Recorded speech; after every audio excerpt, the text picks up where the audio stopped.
vamos a ver escalas predictoras de intubación difícil. ¿Se acuerdan que hablamos de lo que es las escalas, ¿no?, de evaluación? Que era la evaluación de LASA para ver el estado de muerte y mortalidad del paciente. Hemos hecho ya la escala de Goldman para ver la parte cardiovascular, el Goldman o el DESCI, que es casi lo mismo. Y también hemos revisado otras escalas, ¿no?, para ver un poco en forma general cómo se encuentra el paciente. Pero para lo que es la parte de intubación, existen algunas escalas, ¿no?, que son predictoras de intubación difícil, para poder nosotros determinar si este paciente va a ser un paciente que va a tener una intubación complicada o no. Y ya les mencioné la pasada, un paciente que ingresa, que lo relajan, es un paciente que no hay vuelta atrás. Entonces, tú no lo puedes intubar en ese momento. La única forma tiene que ser una traqueostomía para que le puedas dar ventilación, porque si no, pues, no se muere. Entonces, justamente, a raíz de esta situación, seguro habrán pasado pues, algunas muertes por este tema, es que empezaron a ver las evaluaciones anestesiológicas. O sea, no es que el paciente iba a sala y recién el anestesiólogo conocía ahí al paciente. Por eso que parte del proceso de la evaluación quirúrgica es la consulta con el anestesiólogo, que es previo. Entonces el anestesiólogo evalúa en su hoja de anestesia algunos parámetros, no ponen las instrucciones generales, algunos memes de laboratorio, algunos antecedentes, si tiene alergias o no, en forma general. Y también evalúa estas escalas, si es que el paciente va a ser sometido a una anestesia general, sobre todo para eso. Y también a veces, ¿no?, pues depende del paciente que van a hacer, por ejemplo, como una fractura de pierna. Pero es un paciente que es obeso, o que ya tiene un problema con la columna, o que tiene escoliosis. Estos son pacientes que también son difíciles para poder hacer una anestesia regional. Entonces, en estos casos también se opta por la general. Y para eso igual hay que evaluar todos estos parámetros. ¿Ya? Vamos bien.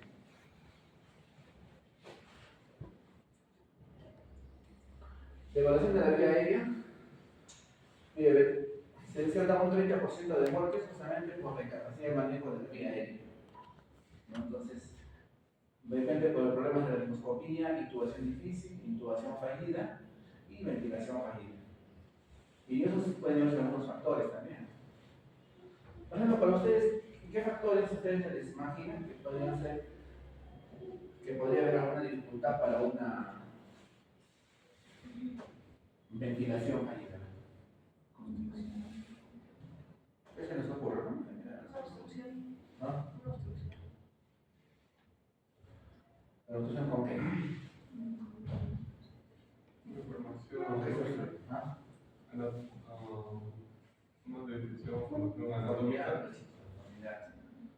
Algunas personas tienen alguna deformidad en la mandíbula, tienen un poco metida en la mandíbula, entonces la máscara a veces no sella adecuadamente y tienes una ventilación fallida. ¿Qué otras cosas más hay? Quemaduras también, cicatrices fuertes se puede ver. ¿Qué más hay?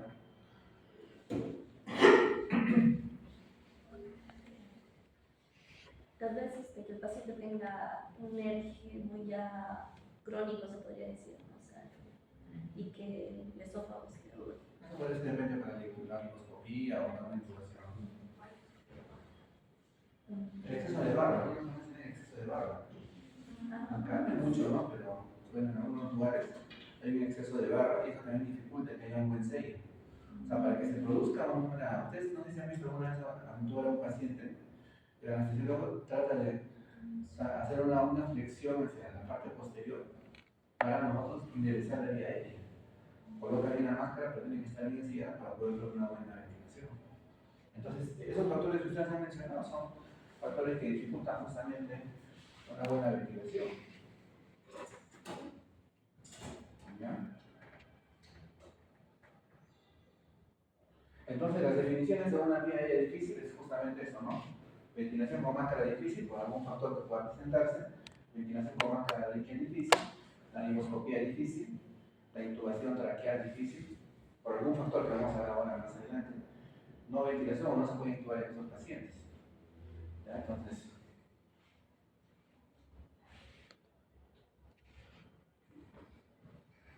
una vía aérea difícil es la dificultad para el adecuado mantenimiento o protección de la vía aérea, ¿no? Lo que causa una hipoxemia y esto podría ocasionar pues, daños irreversibles en el paciente.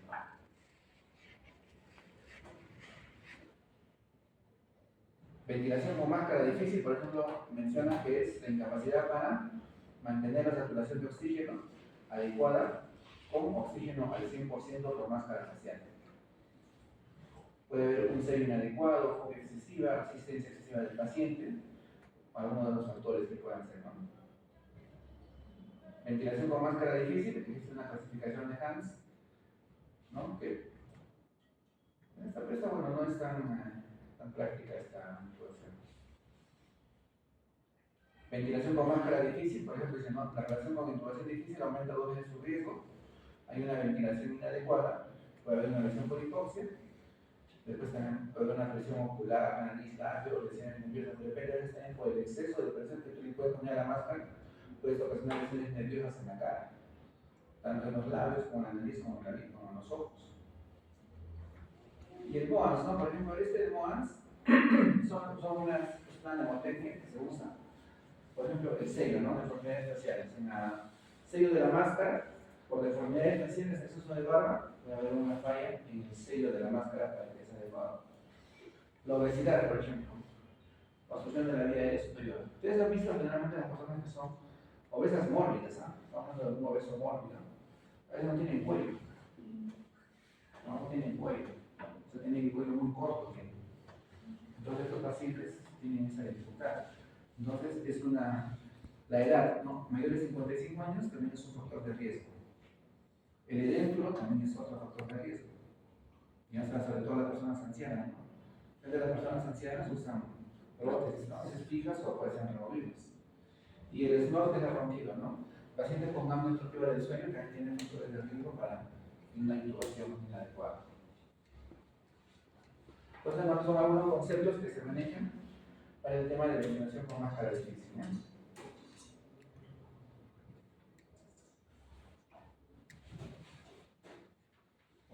Entonces vamos viendo, ¿ya? Estas son algunas escalas que vamos a evaluar al paciente. La clasificación de Cook es más, una clasificación numérica, no es cualitativa, o sea, de cómo nosotros observamos en forma general, que es muy parecida a la de Mayer-Patti, ¿eh? El grado 1, 2A, 2B, 3A, ¿no? O sea, de acuerdo a lo que tú observas. El grado 1 es un paciente pues, que se observa todas las estructuras, ¿no? Tanto los pilares, paladar blando, paladar duro, ¿no? Las cuerdas vocales, tú observas adecuadamente eso.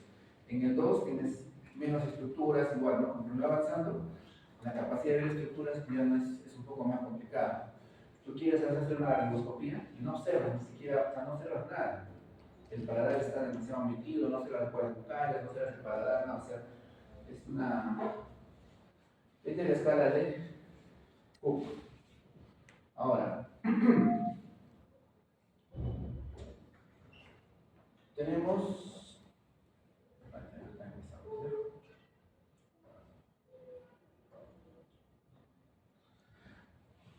Lo que menciona la literatura es esto, ¿no? Nosotros tenemos que hacer la evaluación de 2, 3 o más escalas para que en conjunto estas nos ayuden a decir. Si tú de por sí haces una sola medida normal, esta por sí sola no tiene mucha sensibilidad. Pero si utilizas 4 o 3 escalas, entonces la sensibilidad aumenta. Y eso significa que vas a tener una mayor predicción de cómo va a ser tu intubación. Entonces tienen que ser predictores múltiples, ¿no? En este caso, por ejemplo, utiliza Mayer-Patti, más está en sentido mentoniano.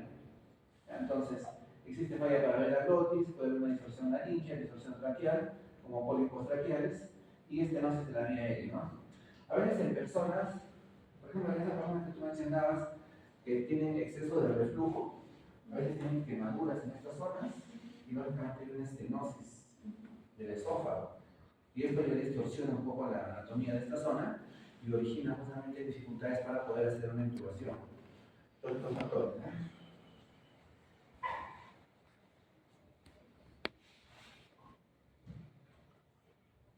La apertura oral. Entonces, ya hemos visto la clasificación de Cook, que es un poco más cualitativa. En este caso, la apertura oral o la distancia interincisivos. Tú le dices a la persona, abre la boca, y tú haces una medición de incisivo a incisivo, o sea, esa distancia, como está en la imagen. O en todo caso, metes 1, 2 o 3 dedos. Mayor de 3,5, la laringoscopía, o sea, menor de 3,5, ¿no? La laringoscopía difícil. Menor de 1,5, inserción difícil. ¿Ya? Entonces, esto puede estar limitado por algunos factores. Espacio de los maceteros, disfunción de la articulación temporomandibular, por alguna lesión que haya tenido el paciente. Pacientes con esclerosis, pacientes con esclerosis no mueve la boca. Tú les abres la boca y a las justas abre la boca. Fijaciones, de repente tiene alguna lesión, quemaduras, cicatrices, en los que de repente el paciente no puede hacer una buena apertura oral. Entonces son algunos elementos que te evalúan justamente lo que es la distancia interincisivos. Entonces, ese es un elemento que evaluamos. Acuérdense bien. Distancia o apertura oral, abren la boca, metan los dedos. Si entran 3 dedos, significa de que va a ser. Si entra menos de 1,5 centímetros, estamos prediciendo de que este paciente va a tener una infección bastante difícil para un laringoscopio. Y tenemos que vamos a tener algunas alternativas para manejar eso. Entonces, esta escala o esta medición es difícil, ¿no? Después tenemos la extensión atlanto-occipital. ¿Quiénes tendrían dificultad para hacer esa extensión?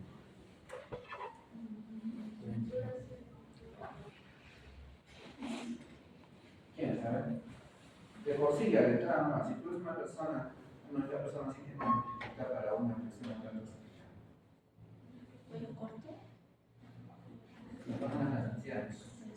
Los ancianos tienen la curvatura de la cervical, está generalmente recta. Tienen a veces artrosis y tienen dificultad para hacer una buena articulación. O sea, tampoco no hay que forzar. Y generalmente los pacientes ancianos terminan así, ¿no? Y no tú vas a tratar de enderezarlo, ¿no? Con inclusión. Entonces son pacientes que de por sí tienen limitada esta, por ejemplo, esta escala. En esta distinción atlanto-occipital, miren cómo. Entonces, generalmente existe una presión cervical mayor de 35 grados o mayor de 90 grados en la parte, acá en el nivel del atlas, ¿no? Entonces, esta es la normal con dificultad y dificultad severa. ¿Ya? Entonces, ahora todos hagan para atrás de su cabeza. Todos normalmente pueden hacer esa extensión. Si una persona adulta que tiene un problema no puede hacer esa extensión.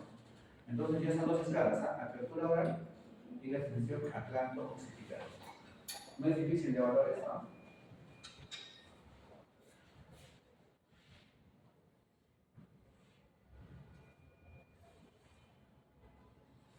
Ya, esta es la protrusión mandibular. Eso es la protrusión mandibular o la movilidad de la articulación temporomandibular, ¿no? La movilidad del labio superior.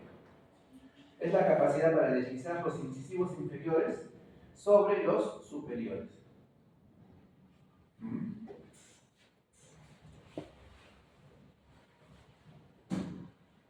¿Pueden hacer eso o no?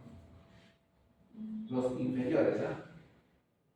Que sobrepasan los superiores. Las personas que tienen, por ejemplo, tienen alguna dificultad para, o por a veces por anatomía, la masa maxilar inferior tiene un poco metido, no pueden hacer esa maniobra. Entonces eso significa que hay va a haber cierta dificultad, o ya es nos está indicando, es un predictor para una articulación.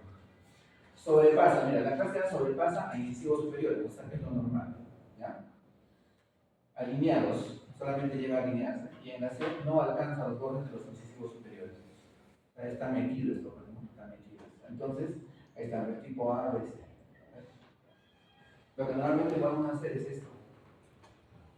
Esto, clase B y clase C cuando no se puede hacer. Difícil de evaluar eso. Entonces también, apertura oral, la extensión atlanto-occipital, y aquí estamos viendo la protrusión mandibular o la articulación temporomandibular.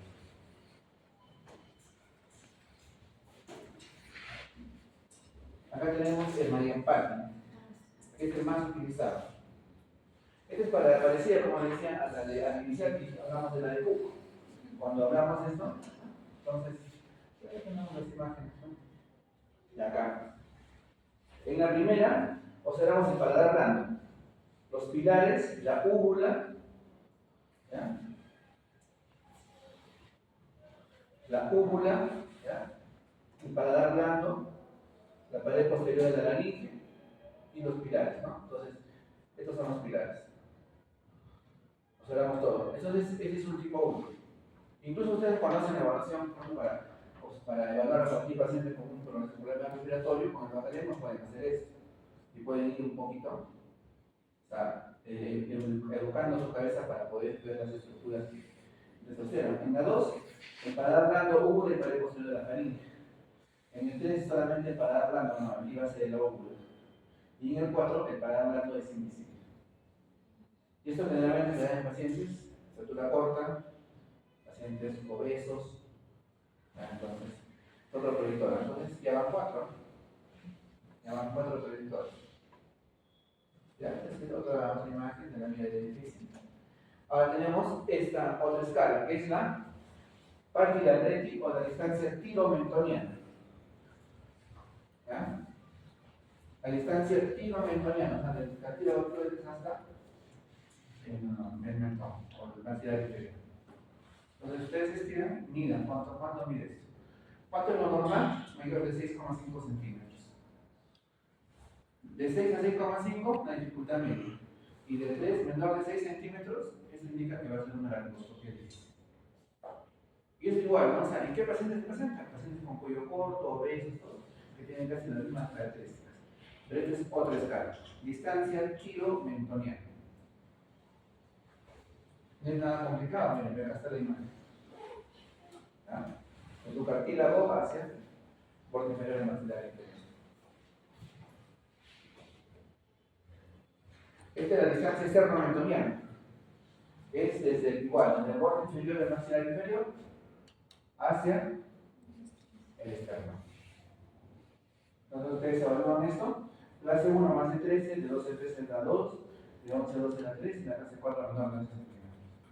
Igual, ¿no? ¿Quiénes tienen más corto es igual? Todos los pacientes obesos, cuello corto, personas con baja estatura. Entonces, esto se evalúa. Mira, aquí hemos hecho 6 escalas, ¿no? O 6 predictores, que no son difíciles de evaluar, no solo necesitamos de tecnología para hacer eso. Ahora, esta, la de Corman y de Hunt, es muy parecida pues, a la de Mayan-Patti, ¿no? Muy parecida a esa. Se ve la mayor parte de la glotis, en la otra parte posterior de la glotis es visible, solo de epiglotis, y en el tercero no se visualiza la epiglotis, ¿no? Entonces, es muy parecida a la de Mayan-Patti.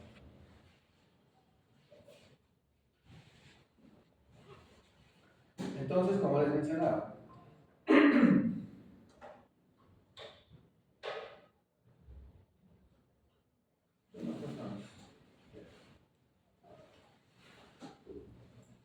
en los estudios que han realizado, entonces, como les digo, ¿no? Mientras tú uses más de 3 escalas, aumenta la sensibilidad de esta prueba. Si tú usas una sola, si tú evalúas al paciente y tú le dices solamente el Mayan-Patti, con eso no estás asustado con nada. Para esto, una distancia kilomentoniana, o ¿cómo se llama la escala para lo que es la articulación cervical, la transoccipital, apertura oral? Entonces, si quieres hacer que son fáciles de evaluar, aumenta la sensibilidad para que tú le digas si este paciente va a tener una intubación difícil. ¿Ya? Entonces, ese es un. Entonces, a mayor cantidad de escalas que uses, aumenta la sensibilidad de esos. Estos estudios justamente se han hecho con una cantidad de pacientes para determinar justamente la sensibilidad de estas pruebas, ¿no? Que por sí solas no te hacen, ¿no? Ya, a ver, hasta acá preguntas, chicos, a ver.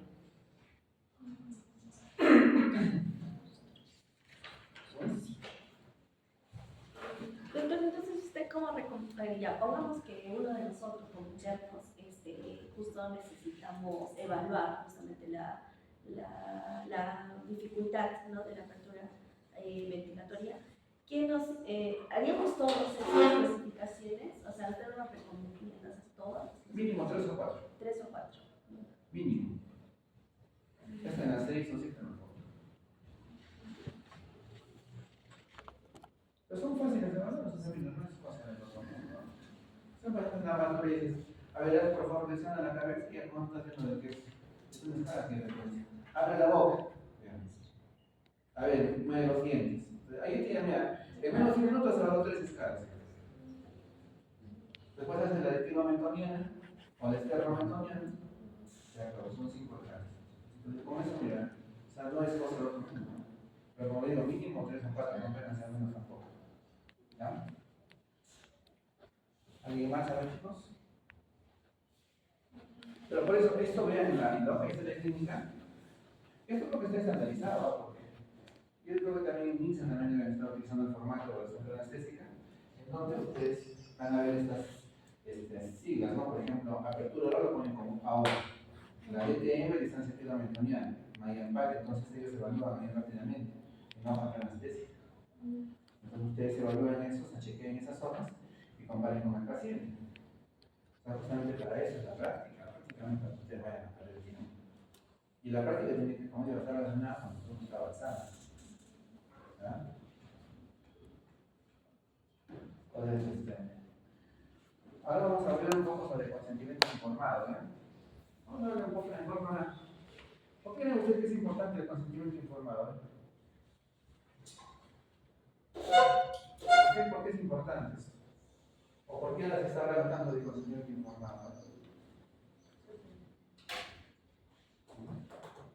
El consentimiento informado es un instrumento que, para el caso del médico, le permite brindarse legalmente en caso de que ocurra algo durante el procedimiento quirúrgico, ¿no? Y el paciente es el que está aceptando pues, la responsabilidad y las consecuencias, ¿no?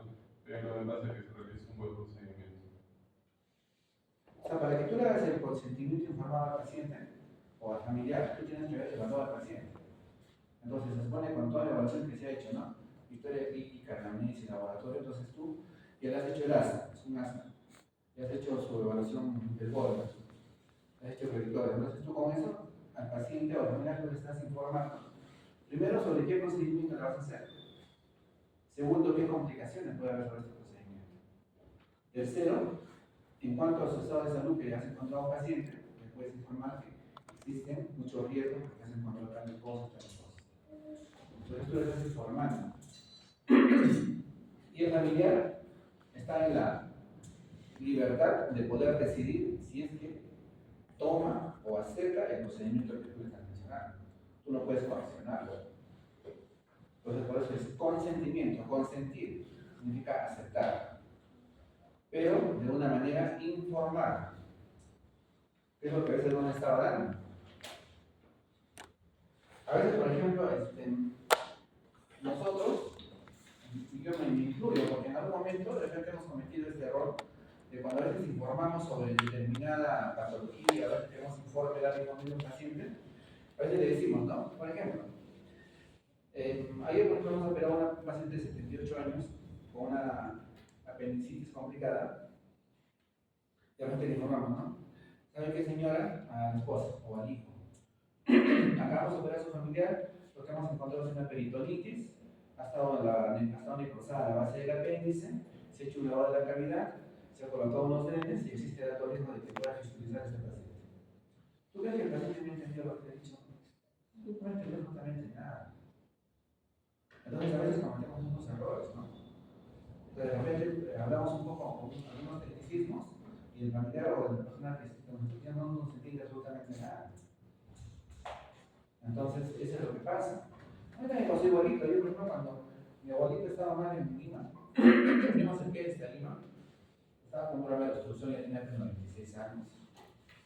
Entonces, le habían operado, le habían hecho, tenía un golpe de sigmoides, le habían hecho una colostomía, pero parece que por el tiempo que ha estado hasta que lo opera, ha hecho una translocación bacteriana, ha hecho un problema séptico, 98 años, su reserva funcional es muy baja, ha hecho un hilo postoperatorio, hizo un síndrome compartimental, después no funcionaba. Pues, entonces, cuando yo justo llego en la mañana y el médico le está dando un informe a una de sus hijas, porque yo era el nieto, pues, ¿no? Yo no tenía mucho que ver ahí, pero le están dando el informe y te habla, pues, ¿no? De que sí ha hecho un síndrome compartimental, ha hecho el otro, y entonces mi tía me dice, ya, doctor, pero se va a salvar.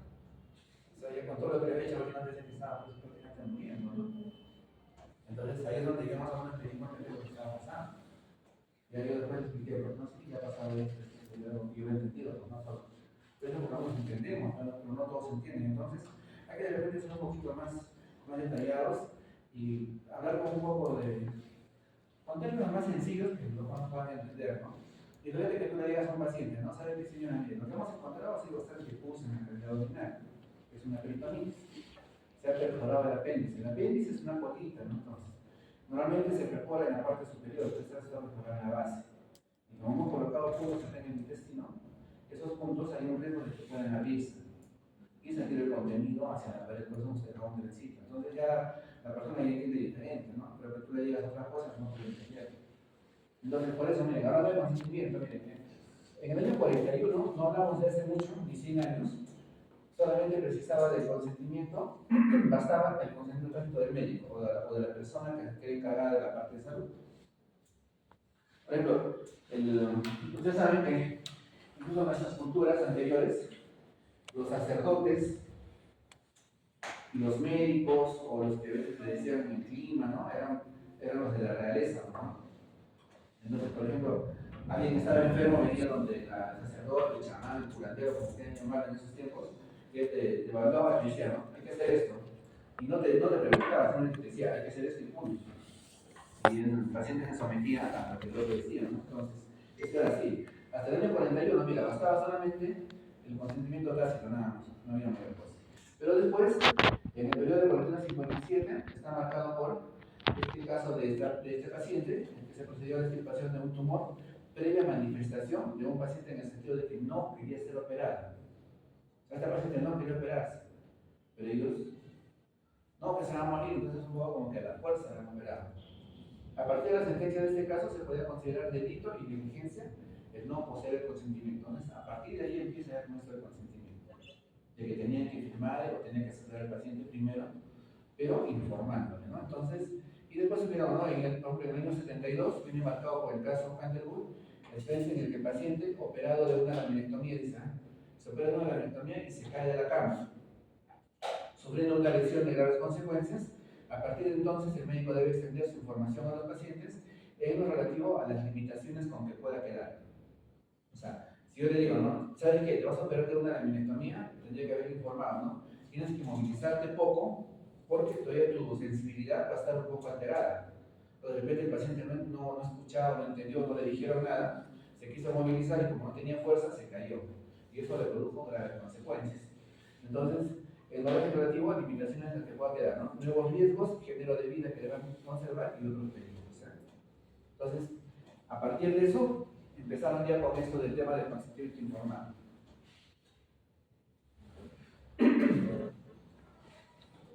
Entonces, pasaron una serie de incidentes, convenios, ¿no? Sobre los derechos humanos, todo para poder un poco avalar a los pacientes también, a defenderse, también al médico. Y hubo un cambio de paradigma hacia una atención centrada en 5 principios, ¿no? Que hoy no se cumplen, ¿no? Información, atención, decisión, participación y lo más importante, el respeto. O sea, el respeto es importantísimo, muchachos. Entonces, cuando evalúen a un paciente, no de frente, ¿no? Digan, mi nombre es tal, entonces vengo a hacer este examen, por favor, me permitiría poder, entonces, siempre con el respeto. O sea, a ver, levántate, a ver, cúbrete, a ver, sácate esto, o sea.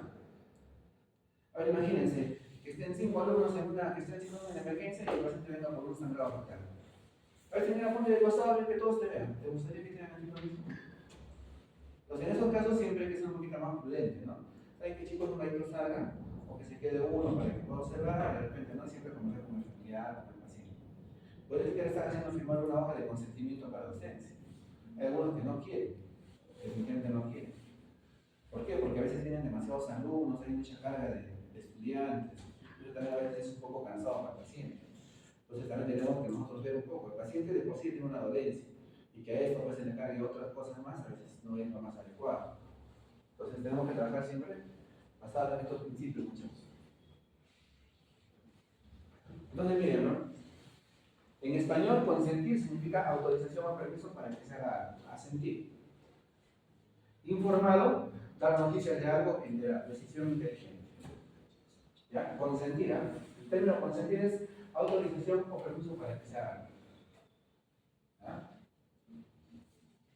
Así que no hagan ustedes porque cuando voy a una discoteca, ay no, pues yo no sabía. ¿No? O que me estoy llevando a un sitio para ver Netflix. Yo no claridad, son cosas ya. Por eso digo, consentir, informarse adecuadamente. ¿Ah?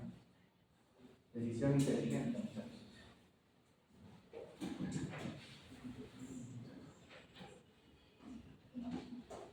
Los sujetos deben decidir libremente a someterse a un tratamiento o participar en un estudio sin que haya una persuasión, manipulación ni coerción. Por ejemplo, el caso de las vacunas. ¿Ustedes creen que las personas han leído lo que decía el consentimiento informado? No, nadie. Simplemente le decían, como les daban una cantidad de dinero, no, que por participar en este estudio de la prueba de las vacunas, estamos dando una cantidad de dinero. ¿Y a dónde firmo? Nada, o sea, ni siquiera sabía, ¿no? Y de repente en una parte decía, vamos, ¿sabes qué? Se puede morir el paciente. No pasaba nada. Hasta que no pasó nada, y imaginen que pasaba algo, hay personas familiares, ¿no? Y lo voy a denunciar que esto, pero a ver, lee toda la parte que es posible, ¿no? Por eso les digo, es informarse. Ustedes saben, por ejemplo, algunos de ustedes tienen cargo un seguro particular. Por ejemplo, hay seguros de vida. Hay seguros de vida, ¿no? Que vienen y te dicen, ¿no? Mira, también un seguro de vida. Tú vas a pagar 50 soles mensuales y el día que tú mueras por accidente de tránsito, si es accidente en carretera, $100.000. Si es en avión, $150.000. Y tus, o sea, las personas que están a cargo tuyo van a quedar protegidas por esa cantidad de dinero y todo eso. Así sea una muerte incidental, todo eso. Correcto. Y tú, está bien, entonces te voy a pagar eso, ¿no? Porque no te hicieron nada que has pagado, en algún momento nadie sabe, todo eso. Te la pintan bonito. Miren, ¿qué pasó con esto del COVID?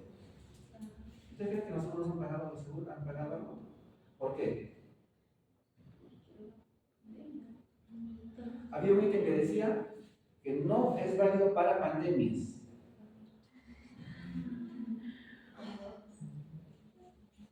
Por eso a mí varias personas vinieron y me decían, por favor, ¿sabes qué? ¿Sabes que vamos a mi papá con esto? Mi papá tiene un seguro. Tú no me puedes dar el certificado en el que dice que vamos por otra cosa. ¿Qué no puede ser eso? Porque todos saben que están en el seguro. Los seguros, aunque ustedes no crean, pues son unos salvajes, son unos patas. O sea, para pagar algo, estos van, te averiguan todito, te averiguan todito. Te averiguan todo, entonces van a la escuela, entonces incluso te pueden hacer una denuncia por falsedad. Y eso sí es grave. O sea, tú estás haciendo contra tu ética. Entonces tú no puedes hacer esas cosas. Ustedes ni dicen eso ocurre en algún momento hacer ese tipo de situaciones. Nada. A veces vienen y te dicen, ¿no? Oye, por favor, tú eres mi amigo, dame un certificado por 3 días. A veces esas cositas, tú puedes decir, no, que me dirán mal, pero no, o sea, las cosas correctas, ¿no? Porque si no, hay ese tipo de situaciones. Incluso, miren, por ejemplo, ustedes saben que es por ejemplo, cuando tienen ustedes un préstamo, hay un seguro que es cuando uno fallece. De gravamen. De gravamen, ¿no? Ya, es seguro de gravamen. Pero yo tengo un familiar que ha fallecido, 49 años, está con un cáncer de mama. Y la chica falleció hace un mes nomás, bastante joven. Y se ha hecho un préstamo en el mes de mayo, se hizo un préstamo por 50.000 soles, creo que lo necesitaba para sus hijos, no sé qué bueno. Entonces la chica ha fallecido. Entonces el esposo ha ido y ha querido hacer ese seguro de gravamen. Entonces lo de pues, préstame el certificado. Y en el certificado le ponen, pues, ¿no? Paciente con cáncer de mama, con metástasis. Y hay un ítem en el que dice, ¿no? Si la paciente tiene una enfermedad terminal comprobada en el momento que se está haciendo el préstamo, ese seguro no. Por eso les digo, es importante estar informado de todas las cosas. Porque a veces tú no sabes qué es lo que pueda pasar. Todo te pinta bonito. Ustedes se acuerdan, o sea, los bancos nunca pierden, ¿eh? Nunca pierden, ¿eh? Entonces, es como cuando tú quieres pelear que una mujer tenga la razón, o sea, es mejor no discutir porque al final nunca vas a salir. Es como, hay un chistecito, ¿no? Que está como, es un papito. El único colegio, ¿no? Su papá le dice, papá, no, yo ya he tomado la decisión y ahora decido casarme. Y el papá le dice, está bien, correcto.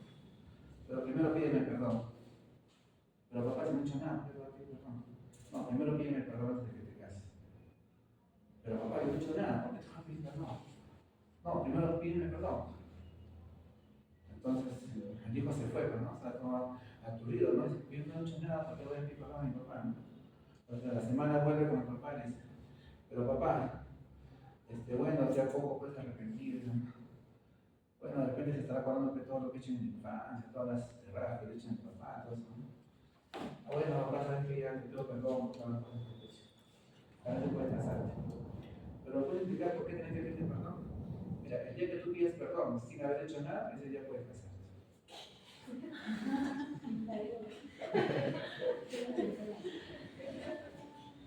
¿Me acuerdo? Ya, entonces miren chicos, ¿no? Tenemos que hacer una exposición de todo el material, recomendaciones. El elemento informativo es la exposición de la información necesaria, la cual debe ser comprendida por el paciente o los familiares al que va a ser sometido a una intervención. Pues lo que es importante, por eso les digo, esta carrera que ustedes han elegido es una interacción constante con la persona. No es que no me caiga, no quiero hablar con este, no, olvídense de eso. O sea, este es permanente, es una interacción constante con el familiar, con el paciente, con todos. Y hay unos que son pues unos, no tienen a veces ni adjetivos para calificarlos. ¿Ya? Entonces miren, ¿no? Este cuadro es un resumen casi de todo, ¿no? El médico da la información médica, estimación general del interés del paciente, el paciente tiene que comprender los deseos del paciente, la familia también comprende, ¿no?, todos los deseos, ellos toman decisiones basadas en un consenso médico del paciente, los intereses y estimación de los intereses del paciente en concordancia con los médicos tratantes y las opiniones sociales, ¿ya? Y esto, el paciente calidad de la vida del paciente con valores, ¿no? Hay algunas cosas, por ejemplo, que a veces he visto que no son un poco tan éticas. Por ejemplo, ustedes saben que, por ejemplo, hay estudios que indican que para cuando hay un cáncer metastásico, ya no hay tratamiento. O sea, solamente calidad de vida. Nada más. Pero miren, existen algunos colegas que cuando viene un paciente con metástasis, le dicen, ¿no? ¿Sabe qué? Hay todavía una esperanza de vida. Mira, hay que empezar con este ciclo de quimioterapias. Hay que esperar unas 4 o 5 semanas a ver cómo reaccionan. Y si reaccionan, y de repente tenemos todavía una esperanza de vida. Y ustedes saben que la esperanza de vida en unas personas, la fe en que tú puedas, y a veces te ponen de esa forma y tú dices, no, sí, pues no tiene razón. Pues tenemos que luchar hasta el final con el familiar, con las personas. Pero son estudios, ¿no? O sea, sino que vienen algunos laboratorios y quieren probar algunos esquemas de tratamiento y quieren ver, pues no, es como que tú estés con un conejillo de indias, que al final no es. Yo he tenido varios casos, ¿sabes? Por ejemplo, vienen pacientes con un problema de metastásico de hígado, ¿no? Viene ya con todo el hígado tomado, el 90% del hígado está hecho en línea, viene el paciente ictérico, todo. A veces piensan que es por problema de cirrosis, que se puede curar todo esto. Entonces, una vez digo, ¿sabes qué? No se puede hacer nada. Entonces, le toman la tomografía y viene, no, ya, no, digo, o sea, dale calidad de vida, o de repente alguna terapia para el dolor, para que esté más tranquilo, ¿no? Entonces, un día justo vi una enfermera que era su familiar, me dice, ¿qué cosa eres? Me dice, bueno, primero que vimos, tenemos sesión de ninguna es lo que tenemos ustedes. Él es un simple cirujano general, me dice, porque nosotros no sale como cirujano general, no sale como cirujano de la parte digestiva, sale como cirujano general. Entonces, como cirugía general, piensan que nosotros somos como el médico general. Pero nosotros, o sea, no somos especialistas y queremos en todo. No, yo a un oncólogo, dicen. Y el oncólogo, sabiendo cómo está el paciente, le dicen, mira, todavía hay una esperanza de vida, hay que meterlo a sala para poder ver qué hacemos. Bueno, pues no han entrado, han abierto y han dicho open close. Y por ese corte, 10.000 soles. Mi amigo, que yo justo le había dicho eso, pues, ¿no? Mi amigo se va y me dice, no, pues sí, pues dices, es una prima que tengo, me dice, pero al final, ¿quién actuó? O sea, yo también, no te digo, si el oncólogo se deja exactamente qué es lo que tenéis. O sea, tampoco no juguemos con la, o sea, ¿cómo sería? Con la necesidad de la familia, ¿no? O la esperanza de vida que puedan tener los familiares. Y el paciente falleció pues el día siguiente, ¿no? Y ya como le habían aperturado, ya les he dicho, una apertura es una noxa, el cuerpo reacciona hacia el cáncer. O sea, no es que cuando dicen, ¿no? Lo abrió, por eso es que el cáncer avanzó más rápido. No. Ahora ustedes saben que es una noxa, o sea, es una agresión al cuerpo. El cuerpo reacciona a eso y libera algunos elementos. Y estos elementos es como que les diera pues vitaminas al cáncer. todas esas cascadas de prostaglandinas, todo eso activa más el tumor. No es que... Ahora sí.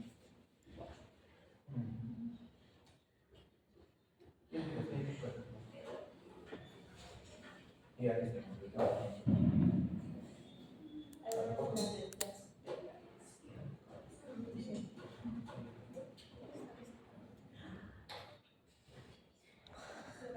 entonces, miren, ya en la Ley General de Salud del año 97, acá, en donde dice, bueno, que en el consentimiento informado también deben estar los eventos adversos de los antibióticos, analgésicos, general, anestesia, corticoides y todo elemento farmacológico puede ser debido utilizar pronóstico y recomendación posteriores a intervención o procedimiento quirúrgico. También debería estar eso. No solamente complicaciones, sino también el uso de fármacos o medicamentos que situaciones pueden causar, ¿no? Y más aún si una persona es gestante todavía. La Ley General de Salud del año 97 menciona que toda persona usuaria de los servicios de salud tiene derecho a que se le comunique todo lo necesario para que pueda dar su consentimiento informado, previo a la aplicación de cualquier procedimiento o tratamiento, así como negarse a eso. Cualquiera, hasta colocar un catéter es un procedimiento, tiene que más consentimiento informado. Colocar un tubo para una doctora es un procedimiento, tiene que firmar su hoja de consentimiento. Entonces, todo. Y explicar siempre qué complicaciones podría haber. Entonces, esto ya está, es una normativa. Entonces, si ustedes no cumplen con eso, ahí vienen los problemas. Bueno, estos son pues todos los elementos que tienen que ir, pues, ¿no? Por ejemplo, acá dice, ¿no? Explicar antes de la enfermedad, nombre del procedimiento, los beneficios, información sobre los riesgos de la cirugía, planteo de alternativas de tratamiento, explicación sobre el tipo de anestesia, autorización para obtener fotografías, eso también es importante. Usted no puede publicar nada sin conocimiento de la persona. Entonces hay que tener mucho cuidado con eso, sobre todo si van a publicar alguna cosa, o sea, si ustedes van a querer publicar, por ejemplo, algún tumor en un trabajo, por ejemplo, para los trabajos de investigación o para la publicación de artículos, tiene que estar el consentimiento firmado del paciente.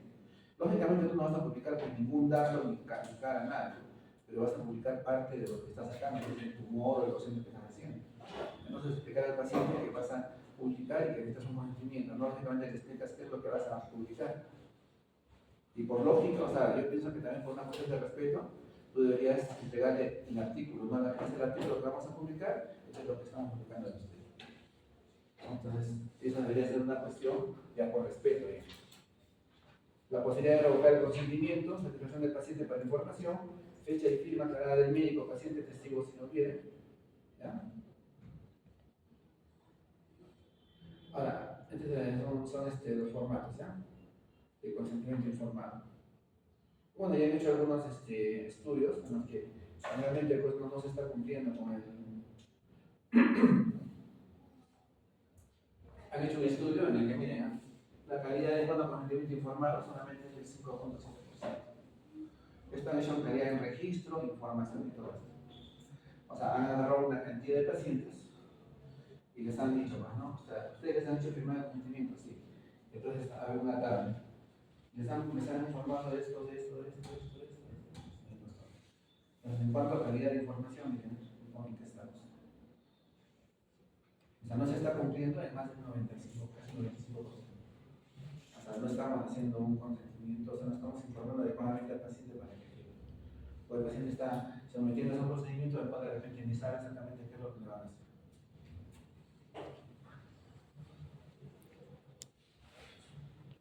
¿Ya? Entonces, esto es todo lo que es parte del consentimiento informado, ¿no? A ver, ¿alguna pregunta?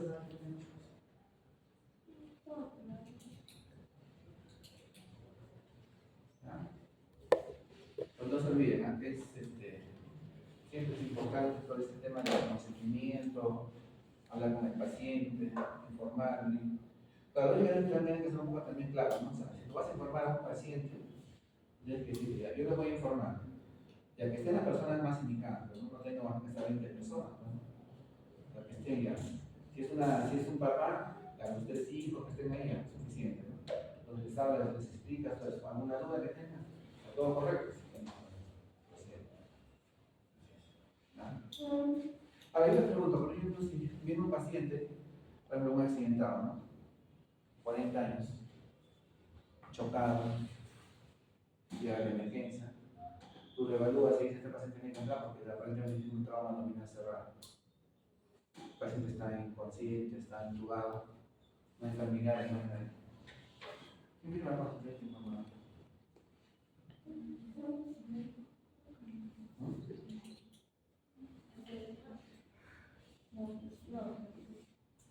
¿Quién firma?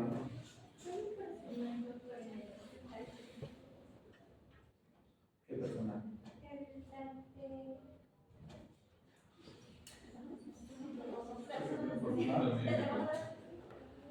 Creo que Las aulas no se cargo.